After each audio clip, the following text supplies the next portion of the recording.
नमस्कार सर्वांना, श्री स्वामी समर्थ। उद्या आहे नरक चतुर्दशी। तर या दिवशी आपल्याला अभ्यंग स्नान करायचे, सकाळी लवकर उठायचे, कारण जो उशिरा उठतो तो नरकात जातो असा समज आहे। त्यामुळे आपल्याला या दिवशी पहाटे लवकर उठायचे, तेल लावून उठणं लावून आपल्याला अभ्यंग स्नान करायचे। त्याआधी आपल्याला स्क्रीनवर जे फळ दिसतंय ते कारीट नावाचं फळ आपल्याला आपल्या पायाच्या अंगठ्याने ते दाबायचे।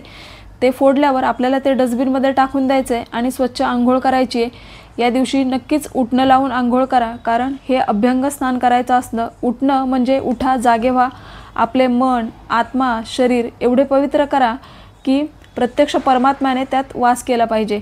तर असं या नरक चतुर्दशीचं खूप महत्त्व आहे। या दिवशी सेवेलाही तितकंच महत्त्व आहे।